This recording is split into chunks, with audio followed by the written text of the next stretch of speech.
All right, Jay and Sinha reacting to that action plan. We've also got Ash Lilani joining us, managing partner and co-founder of Sama Capital. In fact, he's joining us live from the US this evening. Ash, great to have you on the show along with our other panelists here tonight. We have been trying to strip bare that action plan and understand, how beneficial it's actually going to be. Let me get your first thoughts on some of those key points that he kind of ran through. He seemed to cover everything from taxation to regulations and so forth. What did you make of it? Thanks for having me.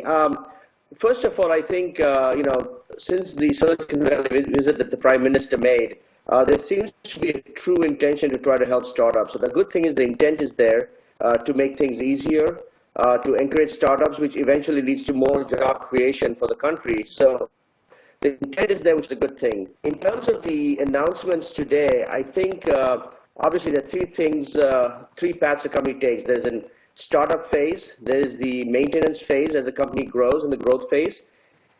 The third is the exit phase. Looks like they definitely want to try to help all three segments, but still a lot of the announcements today are still broad. I think we need to dig deeper into the details and really try to understand, what issues have been addressed and what still have to be addressed. But the good thing is I think this is going to be a work in progress. It's not going to be resolved overnight.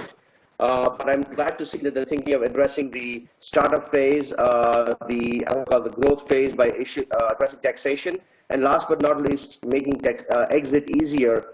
But I still think we need more details to really deep down into what has been done and what the real actual changes will be. And I think some of this will have to wait till the budget, because that's when I think the taxation and the financial changes will be implemented. Okay. Ash, we actually have some of your friends here on the panel tonight. Let me just reintroduce everyone as you've just joined in. We've got Sanjay Swami, Sandeep Murthy, Ajit Khurana. We've got Anupam Mittal. We've also got Kiran Murthy with us. And Anupam, in fact, was lining up those questions for you before you came. I got a question for you, man, Ash. Last time the Prime Minister visited the Valley, I think you doubled the size of your fund, right? Do the announcement today make you double it again? Well, will it be easier for you to raise money from your LPs?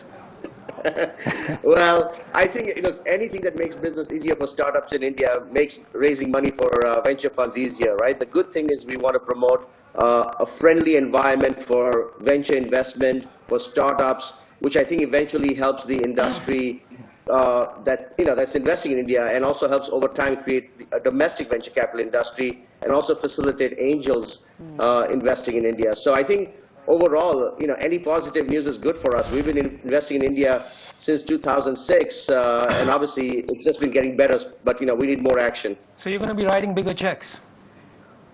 Anupam, I already did one to you, so... All right. Proof's in the pudding. All right. In fact, talking about venture capital, Ajit had an interesting point about venture debt as well. So let me bring it in here to explain that. Okay, so here's the interesting thing. Simple arithmetic. Look at the total amount of money that is raised in capital markets, and I'm talking of the listed markets. Now look at the total amount of money that banks lend to businesses. Banks lend a very large multiple. The capital markets, all of it put together, is a very small number. What I'm trying to point out is, even in the entrepreneurial startup space, most businesses would probably do better with debt than with going through the process of issuing equity. And this is where the 500 crore rupees per year credit guarantee scheme, which has been announced, I think is probably one of the biggest features which has gone unnoticed.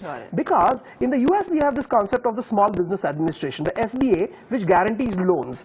Today, banks and other financial institutions do not want to give money to startups because they fear they're never going to get it back. Got it. This has prevented the creation of a venture debt industry. But now, if we can do it to 500 crores, and this 500 crores is the insurance element, which means it will have a leveraging effect maybe of a 5 to 10x. I think this could open the floodgates to an entirely new form of funding, which I believe can be much bigger than the entire VC and PE industry put together. All right, Sanjay, I think you had a point to make as well. I'm going to let you jump in here.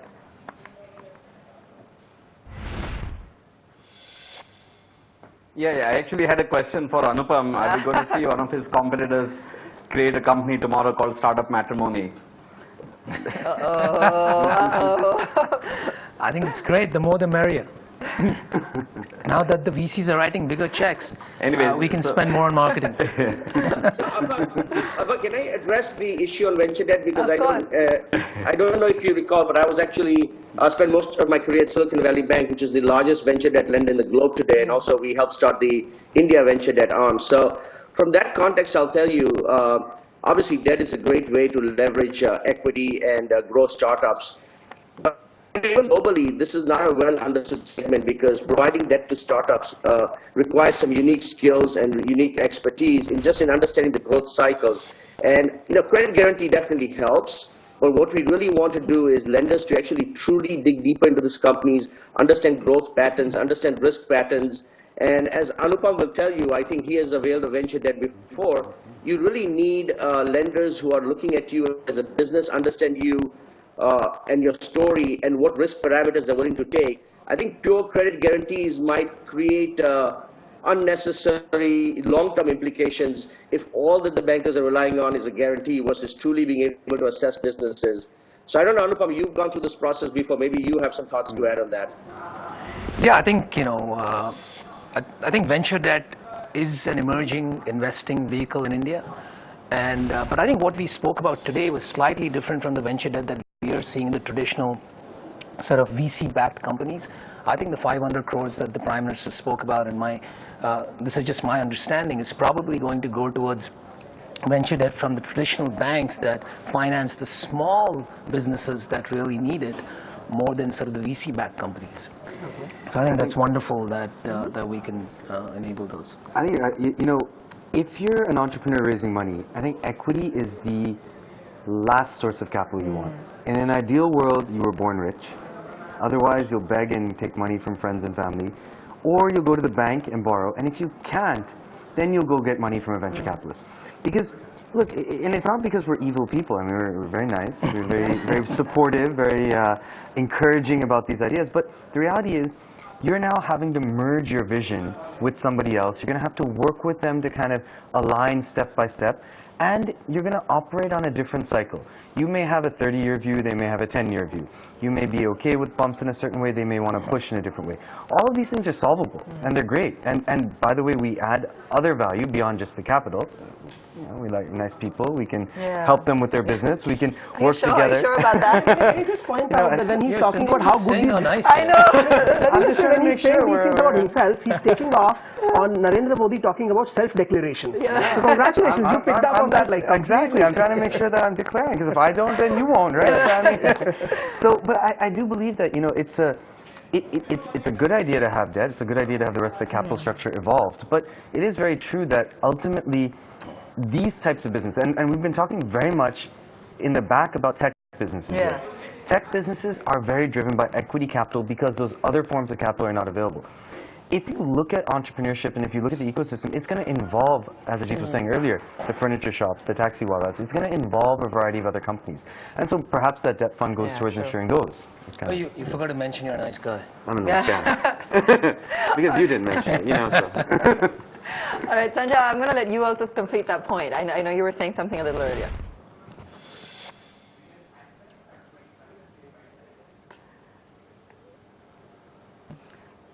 Sanjay? Yeah, I was just going to let you... I think, I think a lot has been said today. I think, can you hear? Yep. Yeah. And certainly just on the point of venture debt, that's not in place of necessarily, it could be alongside venture capital. But I think, the point I wanted to make was, I think the first thing that the Prime Minister said, that the government's job is to create the environment and get out of the way, right? I think that, it remains to be seen how well that can be accomplished. And all of us, whether it's the government, whether it's the venture capital industry, whether it's the angel investment community, we are all, at the end of the day, supporting casts in all of this, right? The entrepreneurs are the stars in this journey. And this is really about making things right for them. I think another way to look at the Prime Minister's speech was there were a few things he looked at where, what can I address with the swish of a pen, right, which is going to be immediate and that can have some immediate impact. And that was one category. The second was some sort of medium-term things that needed to be done, such as taxation and things like that also, which are policies that are a little broader. Or the Inspector Raj and things like that, which we are hopefully going to get away from.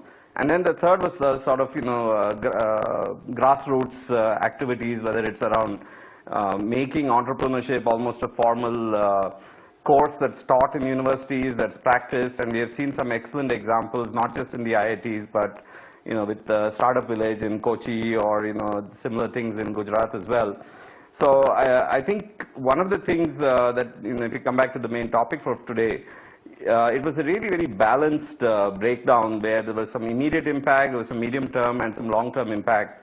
The biggest thing we need to just make sure happens at the government level is the implementation of these, right? So the intent to implementation, and since it's going to touch so many different departments, the Ministry of Company Affairs, Ministry of Finance, the IT department,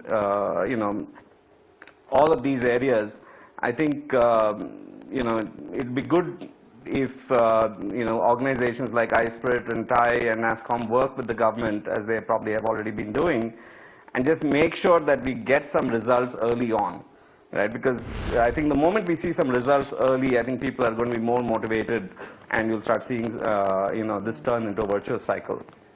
Okay. Rahul, I'm going to bring you back in because I know we lost you there for a moment, but we've been talking about a couple of things. We've been talking about broad-based inclusion, and entrepreneurship. That's now going to be something that is more easily doable, accessible for a wider basket of people, and even perhaps not just tech. We've also been talking about venture debt. So some of these themes that we've been exploring that I want to also get your thoughts on.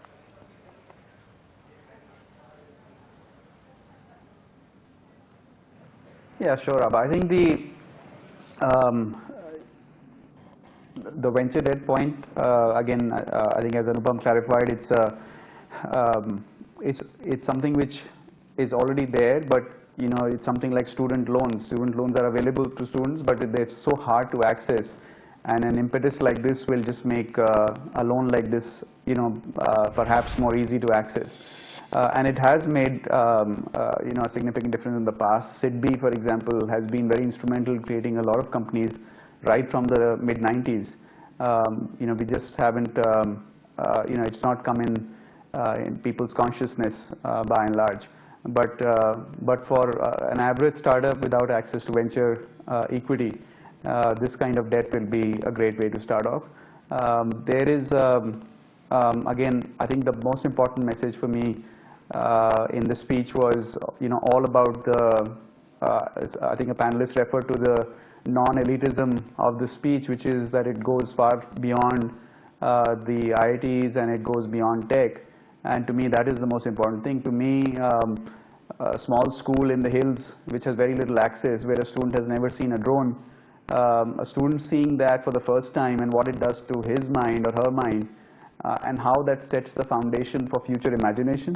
I think in the next years to come, by the time that child is ready to come out into the working life, I think this ecosystem is going to be tremendously supportive of what that child wants to do. So it's a dovetail of the seed that I think is being put in the mind of students, and what the environment is going to be